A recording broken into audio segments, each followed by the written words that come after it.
ئەو خەڵکانی کەیان باسی خۆیەکە بعضی کەسە لێ سحرم دەگرەوە سحر ئەسڵ ئەساسی سحر یعنی فەرکردنەوە دوعا و جادووە دوعای ڕەشیەکانیش کە لیان ئەکرێت هەیە بە ئێسقانی سەر تۆپیۆکە هەیە بە خوێنی عادەیکە هەیە ئەمە عشکاری هەیە دوعای ڕەشیەکان ئەمە دوعای ڕەشیە و کەی چەرقی لەیەکی بەچارینەکە چێ دوعای ڕەشی لەکە یان ماڵی کاولەکە ئەو سیحرانەی کە دەکرێت جۆرە و جۆرە چەند سیحرێک و فاڵێکە بەڵێ هەندێک سیحر هەیە پێی دەرێن سیحری خواردن و خواردنەوە زۆربەی نەخۆشەکان کە ناڕەحەتی جەستەیان دەبن جەستەیان دەجوولێت ئەو سیحرە تێکەڵاوی خوێن و دەمار بووە یان بۆی هەیە جنی شیاطین و مەس بێ بەڵێ بۆی هەیە یان سیحری هەوایی هەیە لە ڕێی هەواوە دێت سیحرێک هەیە لە چەندە ئاژەڵێک و چەندە پەلەوەرێکی تایبەت ئەکرێت یان چەندە سیحرێک هەیە لە خوێنی ئافرەتی حەیض ئەکرێت ئەوە تقریبا زۆر پیسە و سیحرا ئەوە تا سەروەرمان صلى الله عليه وسلم ئەفەرمێ من أتى عرافا أو كاهنا صدقه بما يقول كفر بما أنزل على محمد واتە هەر کەسێک چوو بۆ لای فاڵچیەک قاوە خوێنێک ساحرێک بیر و باوەڕی بە قسە و کار و کردەوەکەی کرد ئەمە کوفری کردووە بما أنزل على محمد کوفری کردووە بەوەی کە دابەزیەوە لەسەر محەممەد صلى الله عليه وسلم ئەویش قورئانی پیرۆزە و دینی ئیسلامە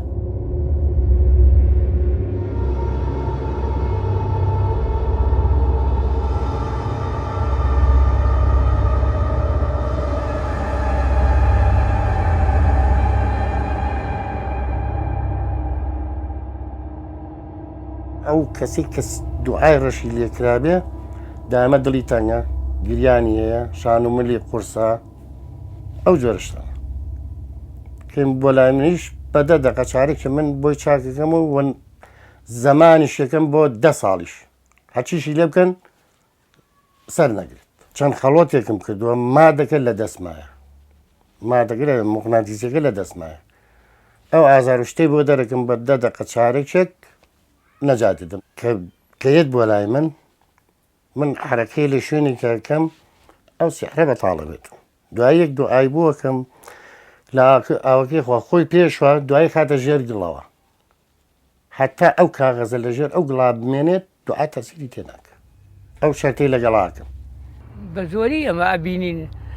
هەم دە قەبر هەڵکەنا هەم دڵنیا بە ئێستا هەموو قەبری مناڵێک پشتە سەرەکەی هەڵکەنە نووشتێکی ئادۆزیتەوە يعني بزانە والله لەوانە بڵم ئاستا لەوانەی 25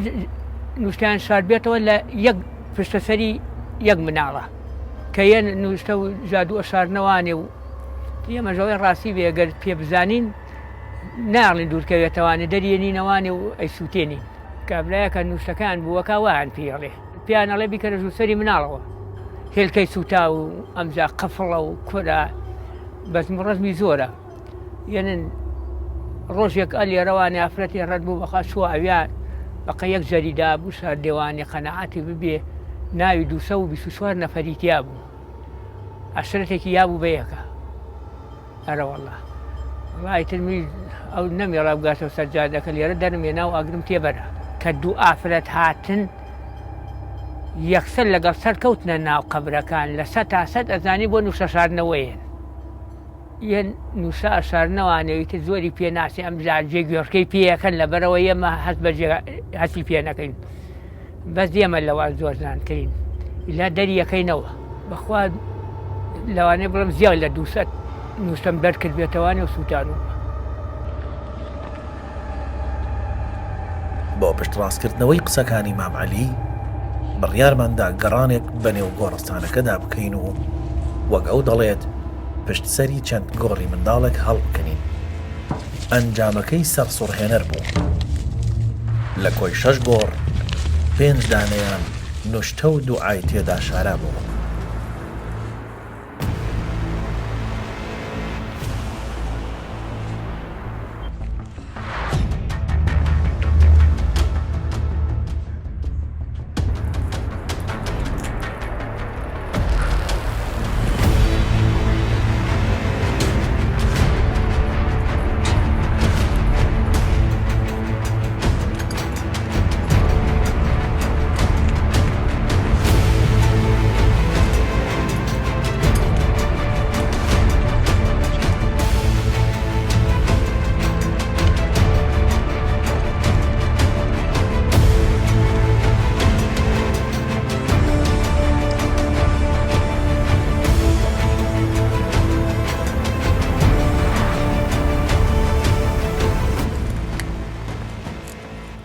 لە 1990 زیاتریش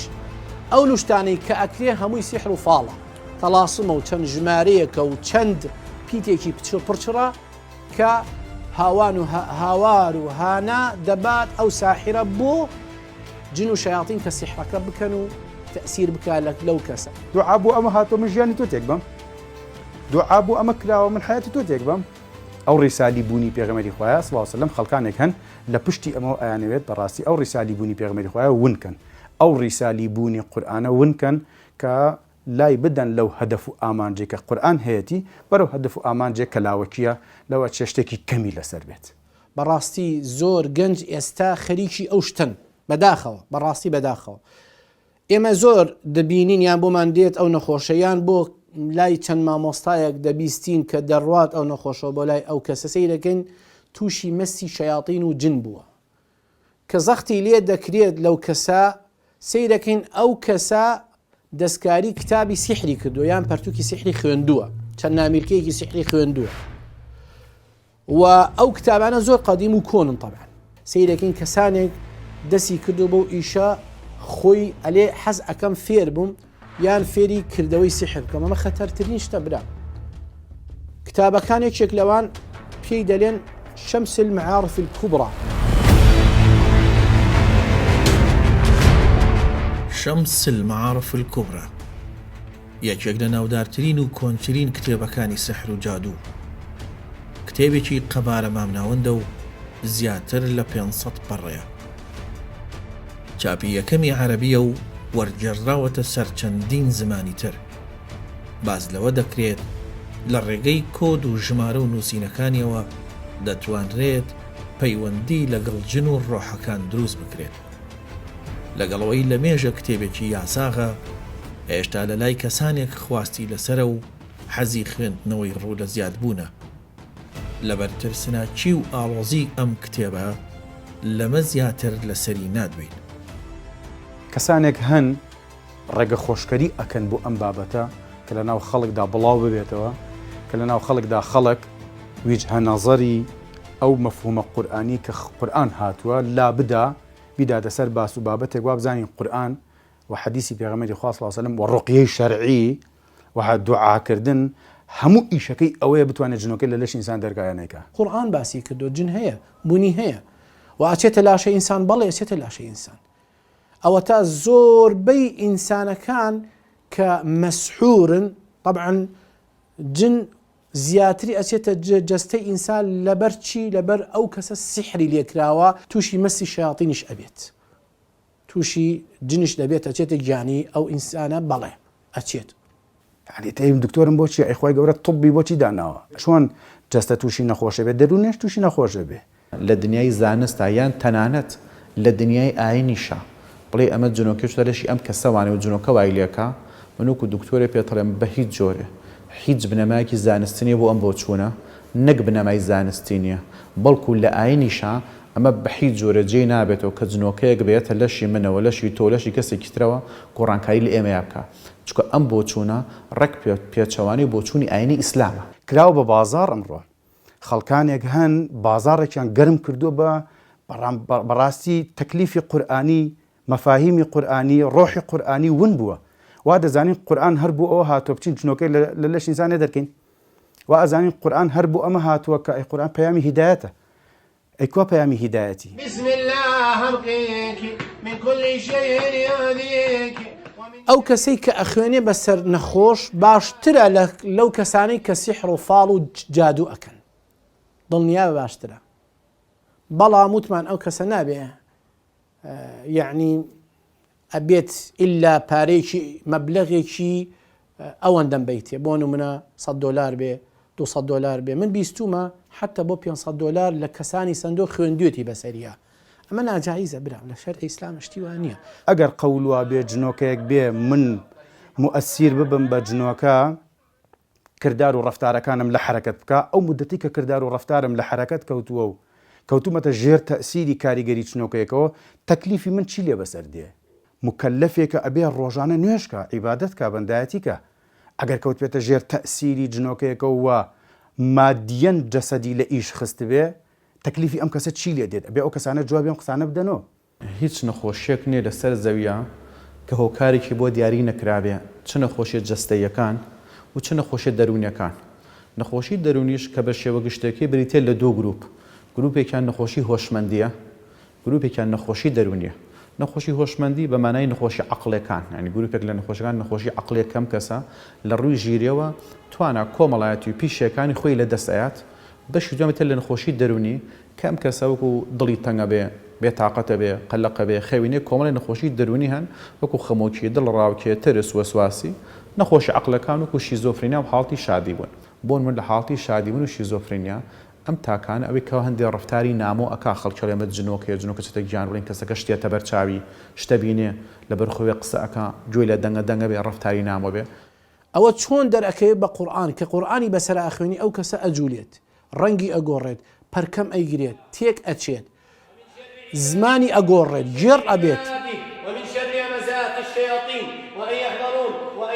لە دنیای زانستی ئێمە ئەمە زیادبوونی مادەی دۆپامینە. بەڵگەکەش چیە کاتێم ئەو دەرمانان ئەین بەم کەسە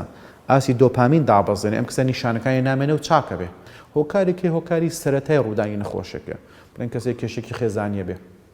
کەسێکی نزیک شەمرێ، زیانێکی دارایی لێ ئەکەوێ. ئێستا ئێمە کێشەی مامەڵەمان هەیە، نەخۆشی معاملە و مامەڵەمان هەیە. پیاوێکە مامەڵێکی ناپەسەند و نادروست لەگەڵ ژنەکەیەکە بەو جۆرەنیە کە دین داوایەکە، پەیوەندی دیکەی هەیە، قسەی دیکەی هەیە، شتی دیکەی هەیە. ئەمانە بێ بە عوقدەی نەفسی لە دڵی ژنەکەیدا. هیچ کەسێک نییە تەنفیسی ئەم ئاڕا ئەو ئەم شتانەی بکە کە لە بەرامبەر مێردەکەی هەیەی. ناچار تووشی زەختی دەرونیە بێ. ئەی با بۆ لای مامە فڵان کەس دوو داری پیاوی کێشە وڵاوە ژنۆکەی تێچوو. پێشەوەی باسی جنۆکەکەین ئێمە باسی مامەڵە بێ بکەین. قورئان هاتووە معاملەی ژن و پیا و ڕێگەخا تا تووشی ئەم کێشە دەرونیانە نەبێ. هیچ ئاەتێکمانیە باس لەوە بکات کە جنۆکە بچێتە لەشی خەڵکیەوانێ. هیچ فەرمودەیەکی پێغەمەریش نییە، فەرمودەیەکی صحیح و صریح بێ بڵێ جنۆکە لەشی خەڵکیەوە. ئەو فەرمودەیەکەوە بە صحیحی بینی فەرمودەیەکی ڕاست بێ باس لەمە ناکە. لە چه حەدیثێکی پێغەمبەر هەیە پێغەمبەر خەڵکی بەردار دابێ وەڵا ئەمە چێ جنۆکەی لە دەرەکەم. لە کام عملی سەحابەیە لە کام عملی سەلەفی صالحە هاتووە کە بەدار جنۆکەی لە خەڵک دەرکرد بێ. بسم الله بسم الله بسم الله أعطيك من كل سحر من چەند جارێک شتوم ئەگەر هەچ مامۆستایەکی ئاینی بەڵگەیەکی هەیە لەسەر بنەمایەکی ئاینی کە ئەم شتە بوونی هەیە حەز دەکەم بیخاتە ڕوو، بەڵام تا ئێستانە هیچ مامۆستایەکی ئاینی نەیتوانوێت نە بە ئاەتێک نە بە فەرمودەیەکی تەواو کە بە ڕوونی بڵێ جۆنکچە لەشی خەڵکیەوانێ نە بە فەرمودە هەمانە نە بە ئاەت هەمانە. قاچی ئیش ناکە قاچی گێڕ بۆکو جەڵتە لێدرا بەس لە ئەساسە خۆی جەڵتە نییە ئەمە سیحر و جنە سیحر و جنە سیحری لێکراوە جنیشی تایە ئێستا حالیان دەستەی جنی تایە. ئەو کەسەی بیر و باوەڕی بەم شتانە هەیە یان بیر و باوەڕی پێ نییە کەیفی خۆیەتی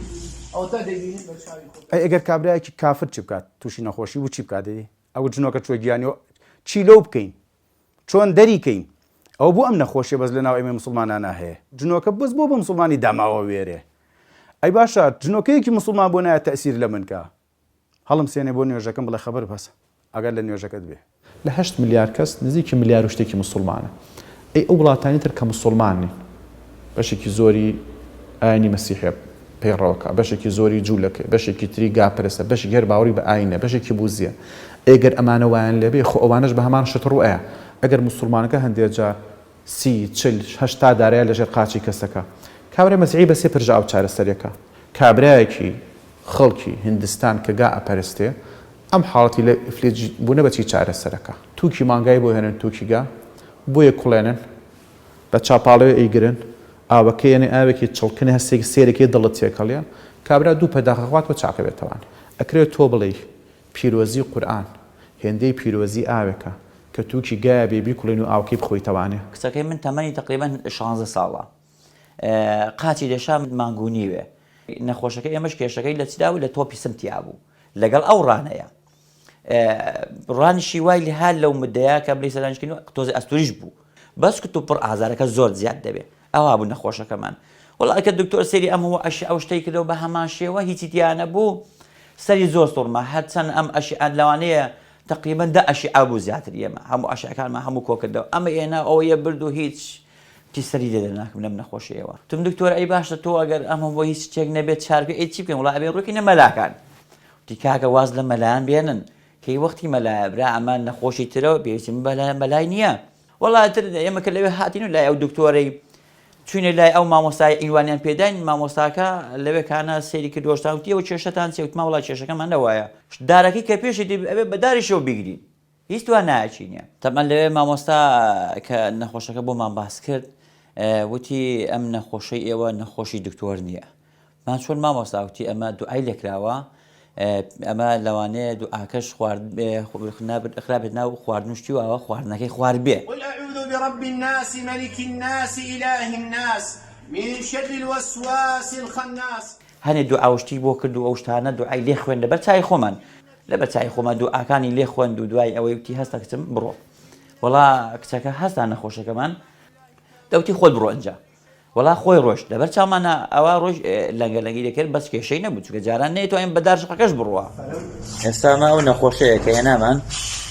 کە هات بڵین بەدار شەقە ڕۆشت ئێستا کانەشکر بۆ خوای گەورە الحەمدلە ئەو بۆ خۆی بە قاچ خۆیان ڕوە لەخوا بەزیاد خۆشیانە سیحر و جنن زیاتری بۆیە تووشی جەڵتا بن بۆیە تووشی نەخۆشی بن بۆیە تووشی ناڕەحەتی بن علاقەی نییە بەس جەڵتا لەبەرەوەی هەر خۆی ئەم کچە تەمەنێکی بچووشی زۆر گەورە نییە خی پەروەردگار الحەمدلله شیفای بۆ نادا هەوە تا بە قاچی خۆی دەڕوە مە علاقەی هەیە لەسەر سیحر و جن جنی تیا بوو دەلەرزا لە بەرچاو خۆتان هەڵ دەبیدۆمان کە بڵاو کردەوە لەبەرەوەی ئەو کەسانە بیر و باوەڕێکیان هەبێت کە جن ئەچێتێ بە فەزلی خوای پەروەردگار ئەوەتە ئەم دارێتە من 16 حەبە زیاتر بە کەیفی خۆی بە قاچی خۆی ئەڕات بێنێ بسم الله بسم الله تۆزە تاوانە سیحریشی لێ کراوە طبعا سیحرەکەی فڕێدا باشتر ئەبێ ان شاء الله تعالی خوا بەزیاد کە پێش ئەوەی کە هاتین بەدار شەقە ڕۆشت ئێستا شکر بۆ خوای گەورە بە قاچ خۆی ڕوە ئێستا زۆر بەڵێ قەناعەتشم پێ هەیە و ئەزانم زۆر شتەیە لای مەلاکان چارەسەر بێ زۆر شتیشەی لای دکتۆرەکان چارەسەر بێ پێگومان ئێمە حاڵەتێکمان هەیە لە دنیای دەرونکەوتی حاڵەتی هیستریا ئەو حاڵەتەیە کاتێ مرۆڤ هەواڵێکی ناخۆشە بیستێ گرفتێکی ئەبێ کێشەیەکە بێ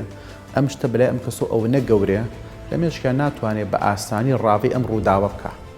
ئەم ڕووداوە ئەگۆڕێ بۆ هێزێکی فیزیکی لە لەشی کەسەکەیە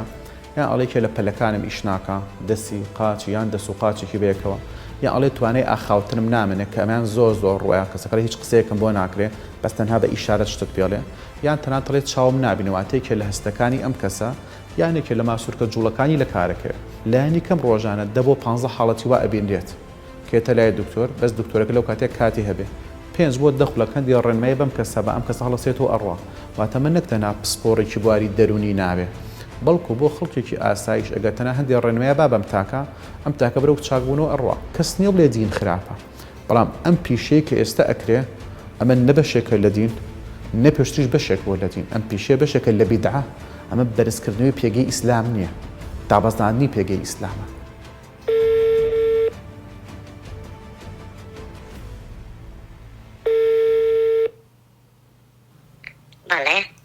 سڵاو ئەم کاتۆ باش کاتی خۆی باشتر زۆر سپاس پێشتر قسەمان کرد لەسەرەوەی کە جەناب ڕازی بووی چیرۆکەکەی خۆتم بۆ باس بکەی من ئێستا دەنگەکەی تۆ ڕیکۆرد دەکەم وەک پێشتریش بەڵێنم پێدا بووی دەنگەکەت بە شێوەیەکە گۆڕم کە نەناسرێتەوە زۆر باشە فەرموو وڵای چیتان پێ بڵێم من دووجار قوربانیم جارە قوربانی دەستی ئەو کەسانم کە نوشتە و دوعایان لێ کردم کە خوشکی مێردەکەم بوو جارێکیش قوربانی دەستی ئەوانم کە بەناوی شێخ و مەلاوە نوشتیان باتاڵە کردەوە ئەوەی ڕاستی بێ لەگەڵ مێردەکەمان من زۆر خۆشە ژیاین هیچ کێشەیەکمان نەبوو یەکتریمان خۆشەویست بەڵام خوشکی مێردەکەم بەردەوام نوشتە و دوعای لێ کردین تا کار گەیشتە ئەوەی ڕۆژێکیان لە مەتبەخەکەی ماڵی خۆمان سەیرم کەش دەکاتە ناو خواردنەکەوە منیش یەکسەر دەرم کرد بەڵام ئەو وازی نهێنا ماڵی لێ تێکەم لێتان ناشارمەوە منیش بەنام بردە بەر ئەو کەسانی کە بەناوی شێخ و مەلاوە دوعا بەتاڵەکەنەوە